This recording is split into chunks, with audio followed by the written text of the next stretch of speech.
발견했는 겁니다.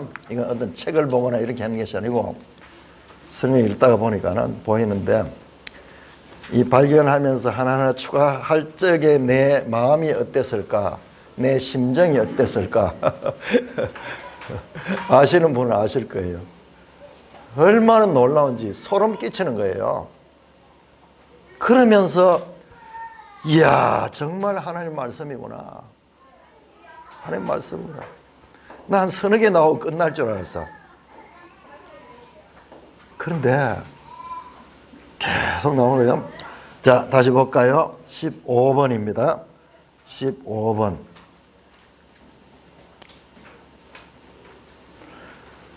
자, 창세기 3장 24절 같이 읽습니다. 시작. 이같이 하나님이 그 사람을 쫓아내시고 에덴 동산 동쪽에 그룹들과 두루 도는 불칼을 두어 생명나무의 길을 지키니라. 아까 전에 나왔죠? 이번엔 칼에 초점을 맞춰가. 칼에 초점을 맞춰가지고. 자, 계시록 19장 15절 시작. 그의 입에서 예리한 검이 나온 그것으로 만국을 치했고 친히 그들 철장으로 다스리며 친히 하나님이 능하신 이의 맹렬한 진노의 포도주 틀을 발견했고. 21절 시작. 그 나머지는 말탄 자의 입으로부터 나오는 금의 죽음에 모든 새가 그들 살로 배부르더라. 예수님의 이 입에서 나오는 금, 이것에 의해서 이번에는 악한 세력들이 다 죽임을 당하고 악한 세력들이 새하늘 새 땅에 들어가지 못하게 됩니다. 자, 16번째 뱀. 뱀이 누군지 갑자기 창세기에 뱀이 등장합니다. 그래서 너무 황당하죠. 읽어볼까요? 시작. 그런데 뱀은 여호와 하나님이 지으신 들짐승 중에 가장 강교하니라. 뱀이 여자에게 물어 이르되 하나님이 참으로 너에게 동산 모든 나무의 열매를 먹지 말라 하시더냐. 뱀이 똥단지같이 쑥 돌았어요. 돌아서 그래서 사람을 미혹합니다. 미혹하는데 이 뱀의 정체가 밝혀지는 것이 계시록 20장 시작. 용을 잡으니 곧 뱀이요 마귀요 사탄이라. 잡아서 1000년 동안 결박한다. 요 뱀이 누구냐? 이것이 용이고 이것이 마귀고 사탄이라. 그래서 12장 9절에 보면요, 하늘의 전쟁이 나와요. 요한계시록 12장이 2부의 첫 장이거든요. 1장에서 11장까지가 1부고 12장에서 22장까지가 2부고 이렇게 돼 있어요. 이것만 구별해도, 요한계시록을 이것만 구별해도 훨씬 이해하기 쉬운데 이걸 구별 못하니까는 내용이 막 쫙 연결되니까는 막 이 정리가 안 되는 거예요. 그런데 여러분, 성경을 우리가 이때까지 공부를 해보니까 어떻게 되죠? 성경이 전부 이렇게 다 구조적으로 되어 있어요. 거의 대부분의 책들이 1장과 2장, 이사야 같으면 1장에서 39장까지가 1부, 그 다음에 40장에서 66장까지가 2부. 다른 책들도요, 다 복음서도 그렇게 돼. 복음서도 요한복음도 1장에서 13장까지가 1부, 14장 즉 다락방 강화부터 마지막까지가 또 2부, 이런 식으로 되어 있어요, 성경이. 그런데 이것을 잡으면은 그러면 이해하기가 좋은데 이걸 못 잡으면은 정리가 잘 안 됩니다. 그런데 이 계시록에서도 2부가 19장, 12장부터 시작이 되는데 그 처음에 하늘의 장면. 그러면서 지금까지 창세기에 나와가지고 우리 사탄 그러고 마귀라 그러고 부분적으로 봤잖아요. 부분적으로. 그런데 그것의 정체가 총체적으로 드러나는 게 계시록이에요. 계시록. 그 뱀의 그 정체가 완전히 드러나게 되고, 이것이 불못에 이제 던져지게 되는, 다시는 나올 수 없는 그 영적인 세계예요. 그래서 그냥 죽여버리면 될 텐데 아직까지 살아있으니까는 우리가 좀 걱정되잖아. 근데 이건 우리 하늘의 이 상태를 잘 몰라서 그래요. 죽음 가는 게 아마 저 하늘에는 죽음 가는 그 자체가 없는 것 같아요. 죽음 가는. 죽음은 죄로 인한 이 땅에만 지금 유효한 거고 저 나라는 죽음 가는 이 개념 자체가 없는 것 같아요. 그래서 완전한 추방이 불못으로 추방되는 것입니다. 자, 17번째 옷에 대해서 볼까요? 시작.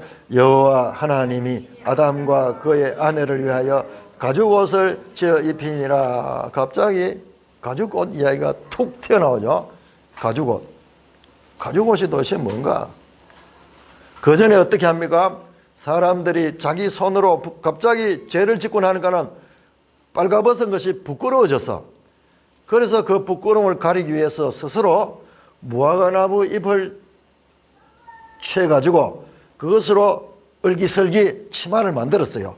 치마에 옷을 만드는데, 그래서 부끄러운 부분을 가릴 수 있었는데, 요것이 시간이 지나니까는, 하루 이틀 지나니까는 그 잎이 바싹 말라버리니까는 그게 쭈르륵 말리기도 하고, 그 다음에 말라니까는 이게 바삭바삭 깨지기도 하고, 이러면서 다시 또 무화과로, 그러니까 평생 옷을 또 해입고 또 갈아가지고 또 해입고 그래야 되는 거야. 평생. 부끄러운 것을 가린다고 가렸지만은 그게 일시적이야. 일시적이야. 이게 인간의 자력 구원을 나타내는 거예요. 스스로 문제를 해결할 수 있을 것이라고 생각하고 그렇게 했는데 그게 한계가 있는 거예요. 그런데 하나님께서 가죽옷을 지어 입으셨다 그랬는데, 계시록 19장 8절 시작. 그에게 빛나고 깨끗한 세마포옷을 입도록 허락하셨으니 이 세마포옷은 성도들의 옳은 행실이라. 계시록에도 옷 이야기 나옵니다. 다시 22장 마지막 3장을 지금 마지막 3장에 지금 포커스를 맞추고 있어요. 풍부합니다. 어마어마하게 풍부한데 지금 저는 여기서 창세기 1, 2, 3장 처음 3장과 성경의 마지막 책 1, 2, 3장 끝에서 1, 2, 3장 20장, 21장, 22장 요 2개만 가지고 이렇게 지금 대조하고 있는 거예요. 자, 22장 3절 시작. 다시 저주가 없으며 하나님과 그 어린 양의 보좌가 그 가운데 있으리니 그의 종들이 그를 섬긴다. 그런데요, 어린 양이라고 표현되어 있죠. 어린 양은 우리 성경에 의하면 죽임을 당하는 거예요. 바로 6월절 어린 양은 그 인간의 이 첫째 6월절이 출애굽할 적에 제도가 생겼잖아요. 그래서 어린 양을 잡아서 그 피를 문에다가 이렇게 문 임방과 문 설주에다 바르면은 그 피가 있는 집에는 죽음의 이 신이 통과해버리죠. 그 죽음이 그 피가 없는 곳에는, 즉 애굽 사람들에 있는 곳에는 그 집마다 장자들이 죽었어요. 그런데 하나님 말씀대로 어린 양을 잡아서 그 피를 문에다가 바르는 그 집에는 그 죽음이 패스오버, 통과했습니다. 그래서 이 어린 양은 죽음을 위한 제사의 제물로 등장하는데요. 그 가죽옷이 무슨 가죽옷이냐? 성경은 말하고 있잖아요. 그냥 가죽옷을 입혔다 그랬는데 성경 전체를 유추해 보면요, 어린 양이 죽었어요. 어린 양의 그 죽은 어린 양의 그 가죽을 벗겨가지고 그 가죽옷을 입혔을 것이라는 것이 유추가 돼요. 유추. 계시록 마지막에 예수님의 호칭이 뭐냐 하면 어린 양이에요. 어린 양. 계속 어린 양으로 나오고 어린 양. 그 이유가 그 에덴에서 범죄한 인간의 죄 문제를, 부끄러운 것을 가릴 수 있도록 스스로 할 수 없는 것을 어린 양의 이 가죽을 통해 가지고 그 옷을 입혀서 가려준 것이 하나의 무화과 나무는 자력구원, 인간이 스스로 문제를 해결하고자 하는 그 자력구원의 하나의 예표가 되고, 이 가죽옷은 한번 입으면은 계속 오랫동안 입을 수 있잖아요. 이것은 누가 주느냐? 하나님께서 입혀준 거야. 그러니까는 그 하나님의 구원의 은혜를 나타내는 예표적인 그런 하나의 상징입니다. 자, 18번째, 미혹 속이는 거죠. 속이죠. 창세기 3장 1절, 뱀은 여호와께 하나님께서 지으신 들짐승 중에 가장 간교하다, 속이는 자다, 이 말 속이는 자라. 그래서 뱀이 여자에게 딱 질문을 합니다. 어떻게 함정을 파놓고, 하나님이 참으로 너에게 동산 모든 나무의 열매를 먹지 말라 하시느냐. 질문을 보세요. 참으로가 들어가죠. 참으로가 들어갈 때는 그 배후에 거짓이 있다는 것이 암시가 되잖아요. 그전에는 그게 없었어요. 참으로고 뭐가 없어. 모든 게 참이야. 모든 것이 참밖에 없어. 그런데 참으로 하는 것은, 이걸 강조하는 것은 뭔가 이 거짓이 있다는 거, 암시가 됩니다. 동산 모든 나무의 열매를 먹지 말라 하더냐. 아니에요. 모든 나무의 열매는 먹을 수 있으되 이 동산 중앙에 있는 선악을 알게 하는 나무만 먹지 말라 그랬는데, 뱀은 덧붙여가지고 모든 나무의 열매를 먹지 말라. 여자가 뱀에게 말, 동산 나무의 모든 열매를 우리가 먹을 수 있으나, 아까 말씀드렸듯이 동산 중앙에 있는 나무의 열매는 너희 하는 말씀 먹지도 말고 만지도 말고 너희가 죽을까 하노라. 그 질문에서 하며 답변이 흐릿해지죠. 그때 틈을 타고 뱀이 여자에게 이르되, 그 주저주저하고 뭔가 확신이 없는 거기에 훅 차고 들어가지고 결코 죽지 아니하리라. 하나님은 반드시 죽는다 그랬는데 결코 죽지 않는다. 반드시 죽지 않는다. 오히려 너희가 그것을 먹는 날에 너희 눈이 밝아져 하나님같이 되고 선악을 알 줄 하나님이 아심이라. 그 말을 듣고 여자가 나무를 본즉 먹음직하고 보암직하고 지혜롭게 할 만큼 탐스럽기도 한 나무인지라. 이 뱀과 접촉하면요, 여기 싹 미혹되어 버는 거예요. 미혹되는 거예요. 그래서 예수님은 요한복음 8장 44절에서 마귀를 뭐라고 얘기한지 아십니까? 마귀의 정의가 거짓의 압이다. 모든 거짓의 근원이 마귀로부터 나온 거예요. 그런 거짓말 한 사람은 마귀가 그 배후에서 역사하는 거예요. 거짓말을 밥 먹듯이 하는 사람들이 있어요. 습관적으로. 우리도 클적이에요. 그런 게 많았어요. 뭐든지 이야기할 때 과장하고 좀 보태고 뭐 그런 식으로 많이 했는데, 알고 보니까 하나님 말씀을 깨닫고 보니까 그게 아주 이 마귀의 영이 역사하니까 그렇더라고요.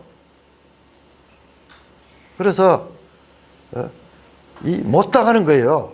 봤잖아요. 계시록에도 보면은 용과 짐승과 거짓 선지자, 요게 삼위일체 하나님을 그대로 모방하면서 온 세상을 속이잖아요. 그러니까 이 마귀 그러면은 속이는 자다. 속이는 자다. 그래서 자신을 광명의 천사로 나타내는 거예요. 그럼 오늘 너무너무 말도 정치인들 보면은 말을 그럴듯하게 하는데, 말만 하면 거짓말을 하는 사람들이 너무나 많아요.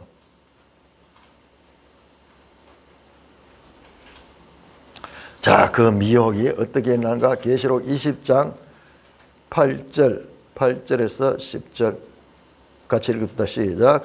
나와서 땅의 사방 백성 곧 곡과 마곡을 미혹하고 모아 싸움을 붙이리니 그 수가 바다의 모래 같더라. 그들의 지면이 널리 퍼져 성도들의 진과 사랑하시는 성을 두르매 하늘에서 불이 내려와 그들을 태워버리고 또 그들을 미혹하는 마귀가 불과 연못에 던지니 거기에는 그 짐승과 거짓 선지자도 세세토록 밤낮 괴로움을 받으리라. 자, 여기서는 여기 미혹에 초점을 맞춰가지고, 그러니까 한 절 속에 풍부한 내용이 있는 거예요. 자, 미혹한다. 뱀이 속였듯이 마지막 때 보니까는 이 사탄의 세력들이 온 세상을 속이고 유혹하는 거예요. 그래서 계시록 17장에 보면은 음녀로든요. 음녀가 온갖 장식을 다 하고 있고, 그 다음에 이 순진한 사람들을 이렇게 싹 꼬시는 거예요. 그 내용이요. 기가 막히는 이 은유적인 표현이에요. 마귀가 그럴듯하게. 자,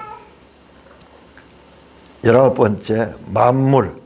자, 성경에는 만물 또는 만유, 뭐 이런 표현이 많아요. 우주적인 스케일이에요. 왜냐하면 하나님은 그냥 이 땅에만 계시는 분이 아니라 온 천하 만물 모든 것을 만드시고 다스리는 분이시기 때문에 그렇습니다. 자, 2장 1절 천지와 만물이 다 이루어지니라. 자, 창세기 1장에서 창조를 끝내고 2장 1절에 이제 안식하기 전에 천지와 만물이 다 이루어졌다 나왔죠. 21장 5절에서 8절 같이 있습니다. 시작. 보호자에 앉으시니가 이르시되 보라 내가 만물을 새롭게 하노라. 또 이르시되 이 말은 신실하고 참되니 기록하다. 마귀의 말은 거짓되고 속이고 강교한 말이지만 하나님 말씀은 신실하고 참되며, 그리고 이번에는 만물을 하나님이 첫 번째 창조에서는 만물을 다 천지와 만물을 다 이루었지만 이번에는 만물을 새롭게 하셨다. 이 새롭게 하는데 가장 근본 요소는요, 마귀와 죄에 관계되는 이 모든 것을 제거하는 거예요. 제거해야 됩니다. 모든 인생의 문제의 근원에는요, 마귀가 있어요. 마귀가 있습니다. 그냥 우리는 마귀 그러면 무슨 귀신의 일종 같이 뭐 이런 종류 아주 부분적이고 파편적으로 생각하시는데, 성경은 그렇게 가르치지 않아요. 모든 것의 원인자다. 그래서 마귀를 사도 바울은 이 세상 공중권세를 잡은 자다. 이 세상의 신이고 이 세상의 이 권세자다. 그렇게 말씀하잖아요. 그러니까 하나님 그 목표를 분명하게 하세요. 그래서 마귀를 나중에 완전히 제거합니다. 자, 20번째, 거짓말 하는 것이 이 죄의 결과거든요. 거짓말 하는 게, 이게 거짓말 때문에 모든 문제가 생겨요. 우리 이 세상 나라도 이 거짓말 때문에 말을 못 믿는 거예요. 사람이 말을 못 믿는 거예요. 그 때문에 뭐 경찰이 있고 뭐 검사가 있고 재판을 해야 되고, 뭐 믿을 수 없기 때문에 그 원인이 창세기 3장 4절로 뱀이 여자에게 거짓말하죠. 결코 죽지 아니한다. 오히려 먹으면은 눈이 밝아지고 하나님같이 되어 선악을 알 줄 하나님이 알기 때문에 너희한테 그렇게 하는 거야. 그렇게 말합니다. 자, 계시록 21장 8절 같이 읽습니다. 시작. 그러나 두려워하는 자들과 믿지 아니한 자들과 흉악한 자들과 살인자들과 음행하는 자들과 점술 자들과 우상 숭배자들과 거짓말하는 모든 자들은 불과 유황으로 타는 못에 던져지리니 이것이 둘째 사망이라. 참 성경 읽다 보면은 조금 딴 거는 뭐 대충 알겠는데 거짓말하는 모든 자들이 불과 유황못에 던져진다. 이 불과 유황못에 짐승과 거짓 선지자와 최종적으로 마귀까지 여기 들어가거든요. 그런데 거기에 들어가는 사람들 가운데 거짓말하는 모든 자들, 이 말은 조금 우리가 마음이 안 와닿을 수가 있는데, 이것은 거짓의 아비의 그 추종자들, 거짓의 아비인 마귀에게 속한 자들의 특징이에요. 특징. 그래서 그들도 함께 그들도 함께 불과 유황으로 타는 못에 던지니 이것이 둘째 사망이라. 이 둘째 사망이 둘째 사망을 당하는 자들이 있고, 첫째 부활에서 다시는 사망이 없는 자가 있어요. 다시는 사망이 없는 자들은 새하늘 새 땅 생명의 나라로 들어가는 거고, 그 다음에 그러지 못한 자들은 누구든지 다 죽잖아요. 근데 죽었다가 다시 죽은 자들이 다 부활해서 둘째 사망에 던져지는데, 그 둘째 사망이 불못이야.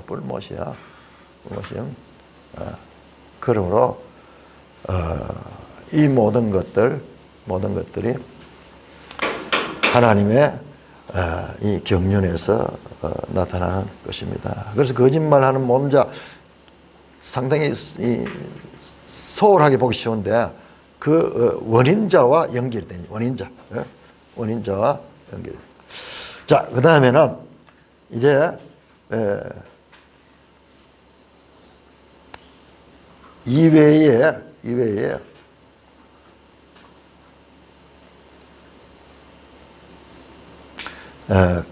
창세기와 계시록, 지금까지는 1장에서 3장까지, 창세기 1장에서 3장까지고, 이 제목이 내가 좀 잘못된 건데 1에서 11장이 아니고 창세기 1장에서 3장과 그 다음에 계시록 21장에서 22장 이외에 창세기와 계시록 연결되는 거. 첫째 숫자 7이라는 숫자가 연결됩니다. 창세기 2장 2절 3절 하나님이 그가 하시던 일을 일곱째 날에 마치니 그 모든 일을 거치고 일곱째 날에 안식하니라. 그래서 7은 하나님의 수, 완전수입니다. 3절 같이 읽습니다. 시작. 하나님이 그 일곱째 날을 복되게 하사 거룩하게 하셨으니 이는 하나님이 그 창조하시며 만드신 모든 일을 마치시고 그날에 안식했다. 그러니까 7은 하나님의 수고, 복된 수고, 모든 것을 완성했다 하는 의미가 숫자 7에 있습니다.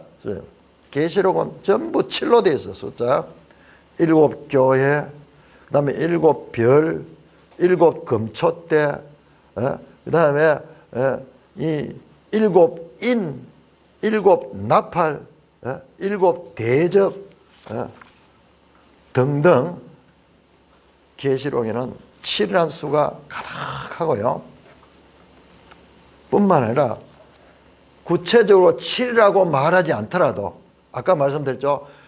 복이 있도다 하는 단어가 계시록 1장에서 22장까지 7번 나와요. 딱 7번 나옵니다. 소름 끼칩니다. 그러니까는 이 성경의 말씀들은 우리 한번 찾아봅시다. 자, 그냥 이렇게 하면 실감이 안 나니까는 복 있는 자가 여러분 시편 1편에도 복 있는 자는 나오죠. 그 다음에 팔복에도 복 있는 자는, 이 복 있는 자가 누구냐? 그 진정한 복은 이 땅에서 장수하고 병이 없고 많은 것을 가지고 이거 아니에요. 진정한 복은, 성경에서 말하는 진정한 복은 하나님 나라에 들어가는 구원받은 백성이에요. 구원받은 백성. 자, 계시록 1장 3절 한번 보세요. 1장 3절. 예언의 말씀을 읽는 자와 듣는 자와 그 가운데 기록된 것을 지키는 자는 복이 있나니 나오죠. 그 다음에 14장 훌쩍 뛰어가지고 14장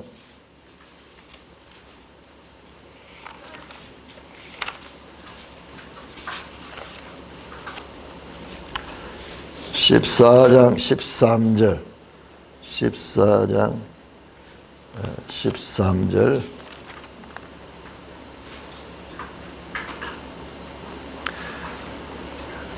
놀라운 말씀입니다. 14장 13절 기록하라. 지금 이후로 주 안에서 죽는 자들은 복이 있다. 주 안에서 죽는 자들은 불행한 게 아니라 주 안에서 죽는 자들은 진짜 복 있는 자다. 왜? 성경은요, 우리의 죽음이 끝이 아니라 영원한 생명의 부활이 전제되어 있기 때문에 이게 가능한 거예요. 일관된 거예요. 일관된. 16장 15절 16장 그 말씀이네요. 16장 15절 16장 15절 아마겟돈 전쟁이 일어나고요. 그래서 막 세상에 군대들이 모이고 있는 그 가운데서 16장 15절에 보라, 내가 도둑같이 어린이 누구든지 깨어 자기 옷을 지켜 벌거벗고 다니지 아니하며 자기의 부끄러움을 보이지 않은 자는 복 있는 자다. 그 예수님으로부터 죄 사함을 받은 자들, 그런 자들이 복 있는 자고, 세상에 어떤 그 재앙들이 있더라도 그들은 구원받는 백성이다라는 말입니다. 자, 19장 9절 19장 9절 자, 안 찾겠습니다. 19장 9절 20장 6절 22장 7절 22장 14절 눈을 닦고 찾아봐도요, 요한계시록에 복 있는 자는 단어가 7번 나와요. 이것뿐만 아니에요. 자, 여러분들 수가 나왔는 김에 지금 말씀드리는데요. 자, 5장 한번 열어보세요. 5장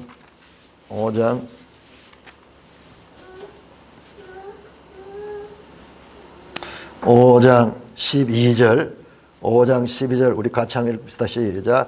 큰 음성으로 이르되 죽음을 당하신 어린 양은 능력과 부와 지혜와 힘과 존귀와 영광과 찬송을 받으시옵다.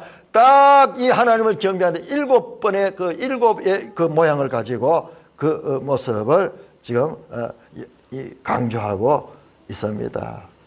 우리가 몰라서 그렇지 이 안에는요 7이라는 수로 가득 차 있는 거예요.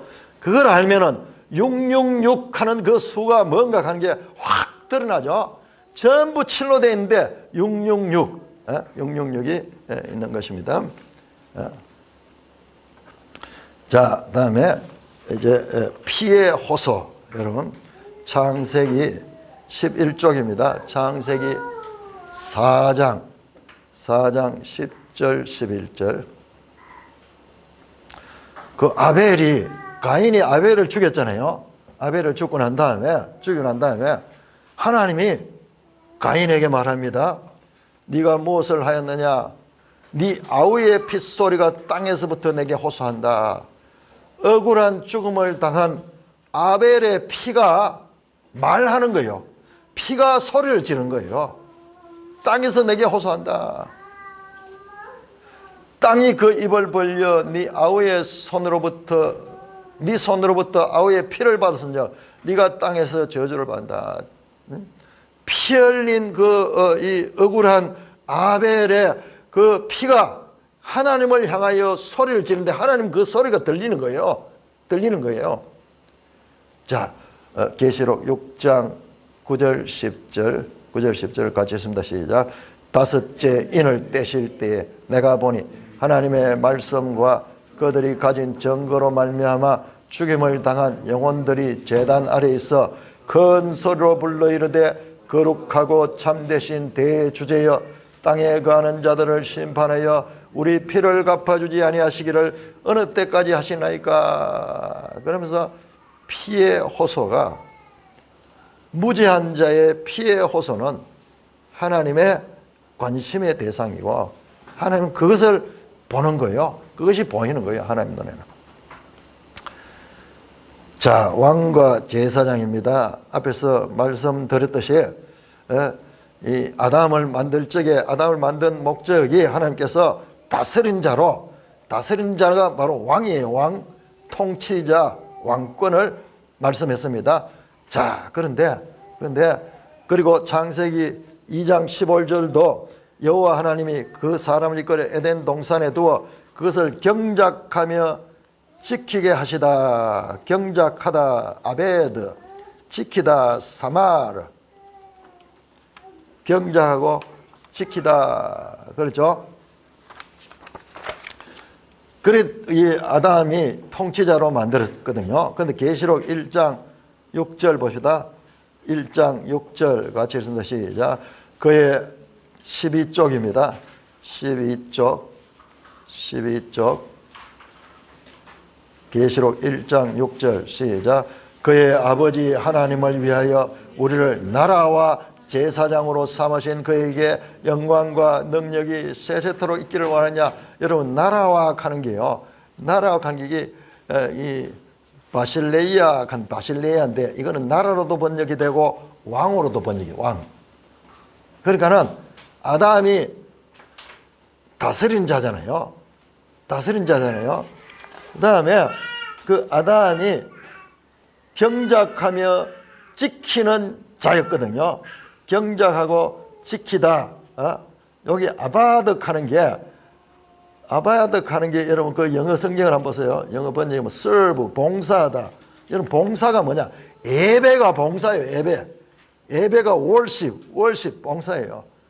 그래서 그 일을 하는 게 제사하는 것이 이 제사장의 역할이죠.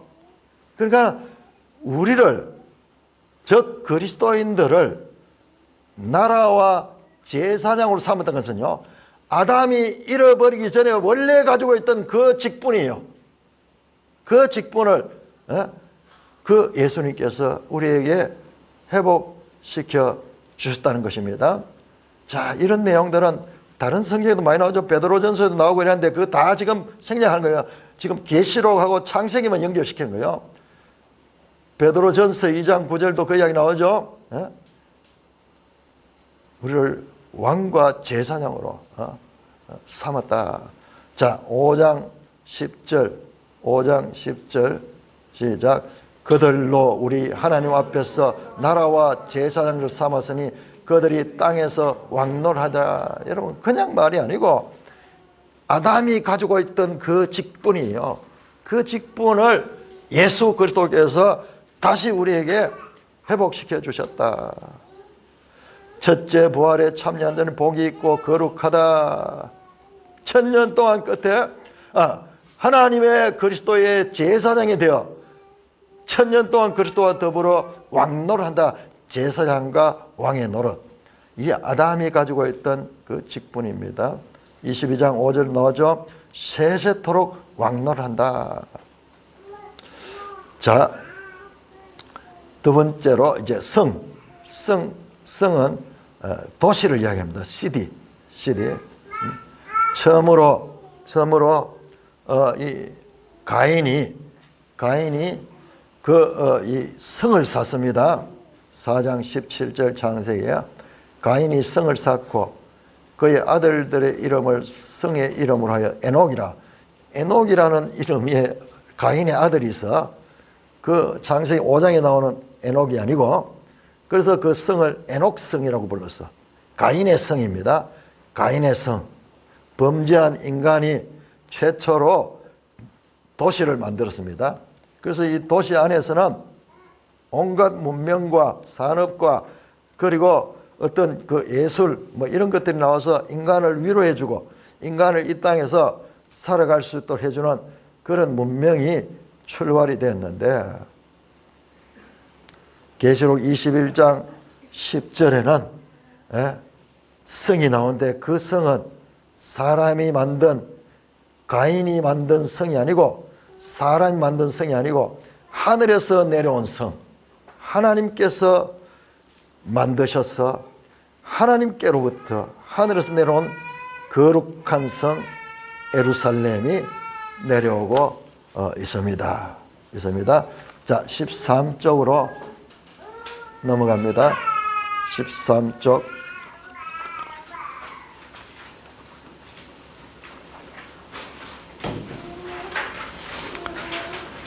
자, 영상 한번 내가 볼 수 있도록 한번 준비를 해 주시고요. 자, 그 다음에 수금과 퉁소 한번 나중에 한번 읽어보세요. 가인의 그 성 안에서요, 예술가들이 나온 거예요. 예술가들의 조상이 나온 거예요. 4장 20절 아우의 이름은 유발이니 그는 수금과 퉁소 잡는 모든 자의 조상이다. 모든 문명과 뭐 이런 그 예술의 그 시작이 가인의 성에서 나온 거예요. 가인에서 나오는데요. 그런데 계시록 18장 22절에는 또 금은고 타는 자, 즉 수금 타는 자와 풍류하는 자와 퉁소 부는 자 또는 나팔 부는 자의 소리가 결코 다시 내 안에서 들리지 아니한다. 그 다음에 여러분 4장 22절에 보면요, 대장장이 나오는데 신라는 두발 가인을 낳았으니 그는 구리와 쇠로 여러 가지 기구를 만드는 자요. 세공업자 나오죠. 그런데 계시록 18장 22절에 보면은 중간에 어떠한 세공업자든지 다시 내 안에서 보이지 아니한다. 가인의 문명의 끝이 계시록 18장에 나오는 거예요. 나오는 거예요. 우리가 뭐예요? 전부 다 이런 거 가지고 명품이라 그러고 이런 것을 예술, 높은 차원의 예술이라 그러고 다 이 땅에서 숭배하는 이 모든 것들이 사람으로부터 나온 것들이 다 파괴되는 것이 계시록 18장에 나옵니다. 창세기 11장 4절을 보시면요, 여러분 이것도 한번 깊이 상상을 해보죠. 창세기 11장이 뭐냐 그러면은 홍수에서 살아남은 그 함과 셈과 함과 야벳 가운데서도 함의 후손들 니므롯이 중심이 돼가지고 다시는 홍수, 하나님이 내리는 저는 홍수 같은데 우리가 멸망하지 않기 위해서 성읍과 탑을 건설하여 그 탑 꼭대기를 하늘에 닿게 하자. 하늘같이 높아지고 하나님이 우리를 흩으려고 그래도 흩어지지 않도록 우리가 단결해서 우리의 이름을 내고 우리의 성, 인간의 성, 사람이 세운 성, 하나님의 그 흩어심에도 흩어지지 아니하는 성을 만들자. 이게 창세기 11장 바벨성입니다. 바벨성. 이렇게 세우는 장면이 창세기 11장에 나옵니다. 그런데 저 멀리 가서 요한계시록 18장에서는 그 성이 무너집니다. 18장 2절 같이 읽습니다. 시작. 힘센 음성으로 외쳐 이르되 무너졌도다 무너졌도다 큰 성 바벨론이여 귀신의 처소와 각종 더러운 영에 모이는 곳과 각종 더럽고 가증한 새들이 모이는 곳이 되었도다. 여러분 인간의 하나님을 떠나서 인간의 성을 쌓는 그와 같은 바벨성이 세워지는 것이 창세기에 홍수 이후에 인간들이 집단적으로 하는 최초의 일이 그거예요. 바벨성을 쌓는 거예요. 그런데 계시록 18장에서는 그 바벨성이 무너지는 그 내용이 이렇게 나오고 있습니다. 다음에 14쪽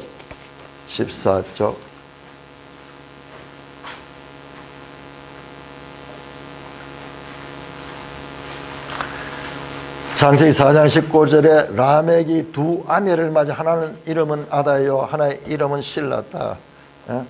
그 가인의 후손들은 이제 일부 다처를 했던 것 같아요. 여기에 아내를 둘이를 맞았습니다. 자, 계시록 18장에는 등불빛이 들리지 않고 신랑과 신부의 음성이 결코 다시 내 안에서 들리지 아니한다. 이 결혼 제도가 여기에서는 이 부정한 결혼 제도, 그리고 그 바벨론이 멸망하는 곳에서는 거기에는 이제 다 황폐하게 되고 기쁨이 없는 거예요. 신랑과 신부가 결혼식 자체가 없는 거예요. 그런 이 파멸의 모습으로 나오고 있습니다. 자, 족속과 나라와 언어. 창세기 10장 5절에 보시면요, 이들로부터 여러 나라 백성, 첫째 여러 나라 백성 나오죠. 그 다음에 각기 언어와 종족과 나라대로 이렇게 흩어졌다. 사종으로 나오죠. 사종으로 백성, 그 다음에 언어, 종족, 나라, 요 사종으로 나옵니다. 10장 20절에 보면 각기 언어와 지방과 나라 되었다. 각기 족속과 언어와 지방과 나라, 요 4중으로 표현하고 있습니다. 31절도 셈의 자손이 그 족속과 언어와 지방과 나라 되었다. 요 4중 표현이 나옵니다. 자, 11장, 창세기 11장 1절에서 9절, 역시 앞에 나왔던 그 바벨성, 온 땅의 언어가 하나요 말이 하나였다. 원래 그렇습니다. 원래 하나였습니다. 그런데 그 언어가 6절에 하나님께서 그 언어를 혼자화하여 그들이 언어가 서로 통하지 않도록 했죠. 통하지 않습니다. 그래서 바벨이라는 이름이 거기서 나온 거예요. 9절에 보니까는 그 이름을 바벨이라니 여호와께서 거기서 온 땅의 언어를 혼잡했다. 여호와께서 거기서 그들을 온 지면에 흩었다. 원래 하나였는데 말도 하나고 다 하나로서 노아의 후손 셈과 함과 야벳의 후손으로서 출발했는데 이것이 이제 다 이 언어가 다르고 종족이 다르고 나라가 다르고 민족이 다른 그런 이 분리가 되는데 자, 계시록 5장 9절 우리 같이 읽습니다. 시작. 그들이 새 노래를 불러 이르되 두루마리를 가지시고 그 인봉을 떼기에 합당하시도다. 일찍이 죽음을 당하사 각 족속과 방언과 백성과 나라 가운데서 사람들을 피로 사서 하나님께 드렸다. 족속과 방언과 백성과 나라 4중적인 표현을 가지고 그 이 땅의 이 인류를 말합니다. 그 가운데서 사람들을 그 어린 양의 피로 값을 치르고 산 거예요.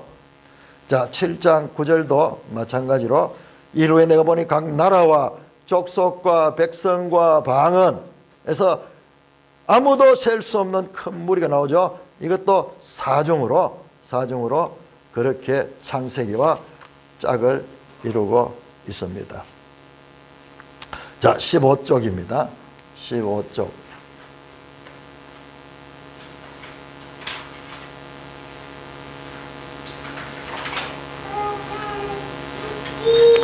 자, 창세기 6장에 보면은 하나님의 아들들이 사람의 딸들을 아름다움을 보고 자기들이 좋아하는 모든 여자를 아내로 삼았다. 그러니까는 이 하나님의 아들들이 누구를 가리킨가에 대해서 여러 가지 학설이 있습니다. 그런데 그런 거는 생략해버리고, 제가 하나님의 아들들 그러면은 하나님 믿는 사람들 뭐 이런 사람들일 거예요. 그 다음에 사람의 딸들 그러면은 이건 하나님 믿지 않는 사람이야. 그러니까 어떤 분들은 사람의 딸들은 가인 계열이고, 그러면 하나님의 아들들은 셈의 후손, 하나님 믿는 사람들을 이런 식으로도 해석하는데 그것도 뭐 전혀 틀린 것은 아니에요.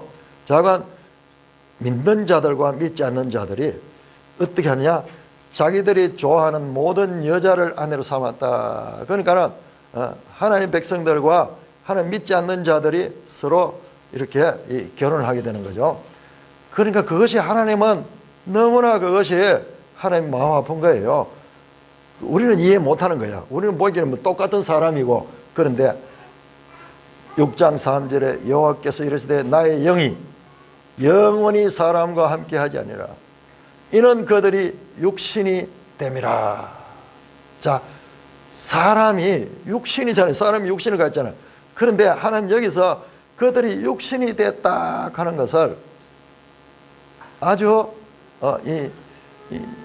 싫어하시고, 원래 하나님은 육신으로 만들지 않았던 것 같아. 육신을 가졌지만 그 육신이라는 원어가 보면 바사르라는 히브리어인데, 바사르,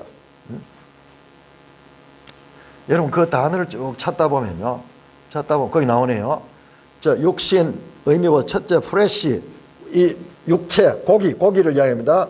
그 다음에 of the body, 몸을 이야기하죠. 그 다음에 human, 사람. 그 다음에 보세요. animal, 동물을 나타내는 거예요. 짐승이라고도 해요. 짐승. 자, 그래서 공동번역 한번 보세요. 공동번역이 창세기 6장 3절을 번역했는데 그래서 야훼께서는 사람은 동물에 지나지 않는다. 나의 입김이 사람들의 언제나 머물러셨다. 그러면서 우리 번역은 그냥 육신이 됨이라 그랬는데 공동번역은 동물에 지나지 않는다. 그렇게 이야기를 했어요. 그렇게 이야기했습니다. 이 동물 가는 것도 이 동물이라는 번역보다 성경에는 짐승이라고, 짐승. 여러분 성경에서 가축과 짐승이 구별돼요. 창조할 때 보면 가축하고 짐승이 구별돼. 근데 동물 갈 때는 뭐 사람, 그 다음에 뭐 가축, 짐승 다 포함이 되겠죠. 생명 있는 움직이는 그 동물. 이제 그런 식으로 사람의 어떤 그 이 독특함, 그러면 하나님의 모양과 형상이 아닌 그런 일반 짐승처럼 변했다. 자, 잠언 30장 2절에 보면 나는 다른 사람에 비하면 짐승이라 내게는 사람의 총명이 있지 않아. 사람이 하나님의 형상과 모양을 따라 그 지음을 받은 사람이 그것을 잃어버리면 짐승이 되는 거예요. 짐승. 그래서 베드로후서 2장 12절은 이렇게 말합니다. 이 사람들은 본래 잡혀 죽기 위하여 난 이성 없는 짐승 같다. 사람이요, 하나님 없이 그냥 육신적으로 사는 건 짐승 같은 삶이에요. 짐승. 전도서 3장 18절에 내가 내 마음속에 이르기를 인생들의 일에 대하여 하나님이 그들을 시험하시니 그들은 자기가 짐승과 다름이 없는 줄 깨닫게 하라. 하나님 없는 인생들은 짐승이에요. 이사야 49장 20절에 존귀하나 깨닫지 못하는 사람은 멸망하는 짐승, 베헤모트, 짐승이다. 사람을 짐승으로 표현한 거야. 하나님의 형상과 모양으로 만들었지만은 그 하나님을 경배하지 않고 이 땅의 것만 생각하고 사는 사람 짐승 같은 거예요. 시편에도 욥기에도 말합니다. 욥기도 말합니다. 창세기 6장 4절에 당시에 땅에는 네피림이 있었고 그 후엔 하나님 아들들이 사람의 딸들에게 들어와 자식을 낳았으니 그들은 용사라 고대에 명성 있는 사람들이었더라. 자, 16쪽으로 넘어갑니다.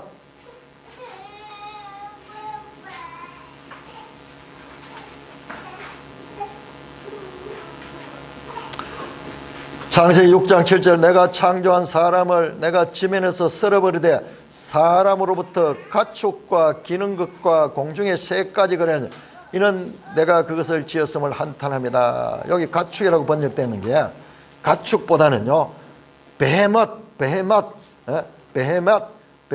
하는 게 이게 거기 보세요. 비스트, 짐승이에요. 짐승. 가축으로도 번역할 수 있지만은 짐승이 제일 먼저 나옵니다. 단어 용례에서 짐승, 캐틀을 가는 게 이게 이 가축이죠. 자, 공동번역 한번 볼까요? 공동번역. 야훼께서는 내가 지어낸 사람이만 땅 위에서 썰어버려 공연히 사람을 만들었구나. 사람뿐 아니라 짐승과 땅에 기는 공중의 새까지 뭐죠? 공연히. 자, 짐승이라고 번역. 세번역도 짐승으로 번역합니다. 자, 그런데 계시록에는 짐승 이야기가 가득 나온 거예요. 짐승 이야기가 13장, 계시록 13장 전체가 짐승 이야기예요. 바다에서 올라오는 짐승, 땅에서 올라오는 짐승이 가득 차는데 왜 이 짐승을 이야기했을까? 계시록 17장에도 보니까는 여자가 붉은빛 짐승을 타고 있다. 여러분 계시록을 이야기하면요, 짐승에 대해서 모르면은요, 이게 갑자기 난데없이 왜 짐승이 나오고 뭐 짐승이 판을 치는 그와 같은 장면이 나옵니다. 자, 그리고 17쪽으로 넘어갑니다. 이 짐승 부분이 아주 중요하기 때문에 좀 길게 말씀드립니다. 자, 창세기 6장 13절 하나님이 노아에게 이르시되 모든 혈육 있는 자의 포악함이 땅에 가득함으로 그 끝날이 내 앞에 이르으니 내가 그들을 땅과 함께 멸하리라. 그러면서요, 여기서 멸하는 인간들은 누구냐? 전부 짐승같이 된 인간들이에요. 하나님 없이 그냥 인간의 성을 세우면서 사는 자들. 6장 17절 홍수를 일으켜 땅에 기운 있는 모든 육체를 천하에서 멸잡아라. 땅에 있는 것들이 다 죽으리라. 7장 22절에서 육지에서 그 코에 생명의 기운이 숨은 것이 다 죽었더라. 다 죽었더라. 짐승 같은 인간들을 다 멸망시킵니다. 계시록 19장 19절에서 21절 보니까는요, 19절에 짐승과 땅의 임금들과 그들의 군대를 모아 그 말탄자와 그의 군대와 더불어 전쟁을 일으킨데 20절에 짐승이 잡히고 그 앞에 표적에는 거짓 신지자, 거짓 선지자, 요게 계시록 13장에 나오는 땅에서 나오는 짐승입니다. 그 짐승, 그 짐승이 멸하게 됩니다. 그 다음에 20장 10절에 마귀도 죽고 짐승과 거짓 선지자도 불못에 던져지는 내용이 나오죠. 자, 우리 이 영상을 한번 보겠습니다. 자, 계시록 17장을 한번 열어보시고, 요한계시록 17장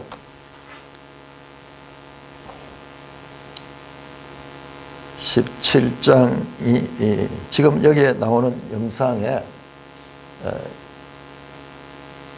사진이 불을 요거 좀 꺼붙일까요? 예. 자, 이 영상이 이게요, 요한계시록이 기록될 때 당시 로마 황제가 누구였는지 혹시 아는 분? 요한계시록이 기록될 때 로마 황제는 누구였죠? 모르면은 매일 성경 들어가는 말 찾아보세요. 어떻게 읽을 것인가? 도미티안 황제, 도미티안 황제입니다. 도미티안. 요게 도미티안 황제예요. 그러니까 오늘날 우리 돈에 유명한 사람들, 뭐 대통령이나 유명한 인물들 그 초상화를 새겨 넣는 게 아마 전 세계적인 것 같아요. 이게 이 로마의 과거에 로마로부터 나옵니다. 그런데 이 뒷면에 이 조각이 있어요. 이 조각. 자, 여러분 계시록 17장 9절 보시면요. 9절 보시면은 지에 있는 뜻이 여기 있으니 그 7 머리는 여자가 앉은 7 산이라. 여자는 앞에 나오는 이 음녀입니다. 여러분 설명하려고 하면 또 복잡합니다. 일단은 이거만 보세요. 문자적으로. 자, 여자가 앉아있는 7 산. 여러분, 이 여자가 여기 이게 산이에요. 7 산이 하나, 둘, 셋, 넷, 다섯, 여섯, 7 여기까지 해서 7 산에 여자가 앉아 있으면은 이 황제가 다스리는 도시가 로마예요. 로마 제국의 황제를 가리키는 거예요. 그래서 이런 배경을 알면은요, 계시록을 이해하는데 도움이, 이건 1세기 로마 시대거든요. 로마 시대. 그래서 이런 시대적인 배경이 여기에 나타나 있는데, 로마는 여기에 보면은 이상한 뭐가 씁니까? 잘 모르겠죠? 뭐 짐승이 한 마리 있고 여기 뭐 조그만 거 2개가 있는데 로마라고 돼요. 로마 갈적의 그 이름자의 끝에 요 A로 끝나면요, 여기 여자 이름이에요. 여자 이름. 여러분 자세히 보세요. 아시아, 그 다음에 뭐 아프리카, 전부 이 지명이 보면은 A로 많이 끝나요. A. 이게 이제 헬라어는 그 명사 속에 성이 있어. 남성, 여성 뭐 이런 형식. 그 단어 속에 남성이 있고 여성이 있어. 그런데 이 로마라고 하는 이 이름 자체가 교회도 여성이에요. 에클레시아. 그러니까 우리 여기 계시록에 여자가 교회로 나오는 거예요. 여자가. 그리고 타락한 여자도 교회로 나오잖아요. 타락한 여자가 음녀가 그것도 하나의 종교적인 집단을 가리키거든요. 그런데 이런 문자적으로 여자가 7 산 위에 앉아있는 장면이 나오는데 그게 로마고, 그 다음에 여기에 보시면은 요 짐승이 보여. 요거 뭔가 한번 볼까요?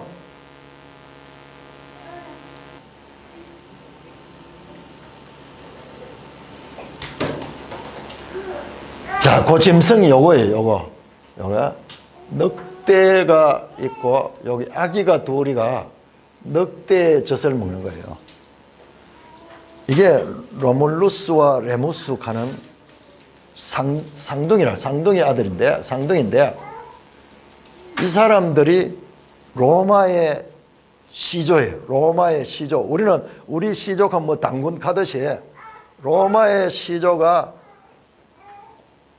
로물루스와 레무스. 아마 이름도 이 사람들 이름에서는 로마가 나오지 말고 아까 그 여자 이름이 로마인데, 그러니까 로마는 스스로를 늑대의 짐승을 그들의 조상들이 늑대의 이 젖을 먹고 나온 인물로 그렇게 말한 거예요. 그래서 이것은 아주 유명해서 여기도 이 나중에 루벤스라는 화가 그림 그렸는데 여기 보면 늑대가 있고 두 아이가 있죠. 이게 로마 시조를 이야기하는 거예요. 로마 시조. 그래서 로마는 그들 나라의 이 시조가 늑대의 젖을 먹고 자라는 그리고 짐승 같은 나라라는 그런 이 이미지가 뿌리를 받고 있는 거예요. 자, 여기도 로마 시대의 부조인데 여기 보시면은 여기 나옵니다. 곳곳에 가는 데마다 늑대의 젖을 먹고 자란 민족이 로마다 하는 그런 이미지가 들어있어요. 자, 오늘날 미국도 자신을 짐승으로 비유해요. 독수리. 그 미국의 휘장이나 이런 데 보면 전부 독수리 나옵니다. 독수리 나옵니다.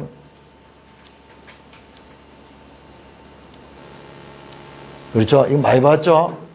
우리 어린 시절에 이런 동전 같은 거, 이런 뭐 단추 같은 거, 알고 보니까 그때 이제 미군들이 와가지고 이제 흘려놓고 갖는 그런 것들을 우리는 너무 귀하게 봤죠.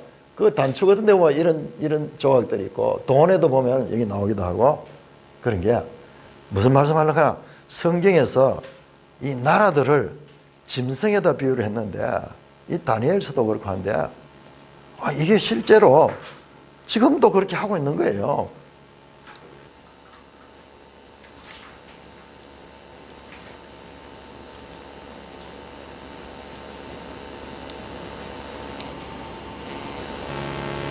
지금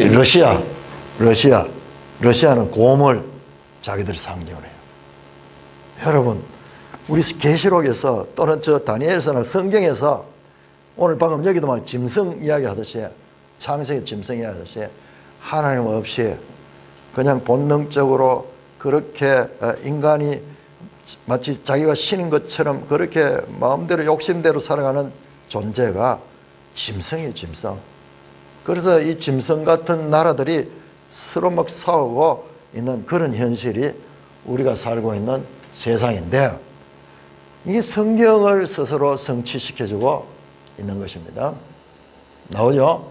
뭐 머리가 7개고 뿔이 10개 있는 뭐 짐승, 뭐 이런 이야기 나오는 것이 너무나 이게 우리에게는 가슴이 와닿지 않는데, 근데 이런 걸 자세히 보니까는 이런 게 이 세상 나라의 하나의 속성으로서 성경에서 짐승에다 비유하는 것이 얼마나 정확한지 볼 수가 있습니다. 나머지 부분들은 한번 여러분들이 한번 참고하시고 아마 무궁무진 나올 것 같아요. 그래서 이렇게 봤습니다. 하나님 은혜를 감사합니다. 우리가 하나님 말씀이 참으로 얼마나 놀라운 말씀인지, 저 요한계시록과 저 창세기 수천 년 시간 간격과 다른 문화 속에 있는 이와 같은 배경을 가진 책이지만 하나님께서 사람들에게 감동을 주시고 역사하여서 기록자들도 알지 못하고 기록했지만 오늘 우리가 이 성경을 통해서 볼 적에 하나님께서 하신 흔적을 볼 수 있게 하시니 감사를 드립니다. 오 하나님, 하나님 말씀이 아니면 우리는 이 땅에 살면서도 어디서 와서 왜 살며 어디로 가는지 알지 못하고 단지 짐승들처럼 이 땅의 것만 추구하다가 멸망으로 갈 수밖에 없는 존재였는데, 하나님 우리에게 하나님 말씀을 주셔서 우리가 하나님의 이 백성들로서 그 하나님 나라에 속한 백성들로서의 우리 자신의 정체성을 알 수 있게 하시고, 우리에게 하나님께서 얼마나 큰 은혜를 주셨는지 우리 스스로 이러한 하나님의 자리로 나올 수 없었는데, 이 모든 과정 우리는 알지 못하고 있었는데 하나님께서 인도하셔서 하나님의 교회에 속하게 하시고 하나님 나라 백성으로 삼아주셨음을 말씀을 통하여 새롭게 깨닫게 하시니 감사를 드립니다. 영광 존귀 찬송 주님 세세토록 받아 누리시기에 합당하신 이신 분이십니다. 우리 주 예수 그리스도의 이름으로 감사하며 기도드리옵나이다. 아멘.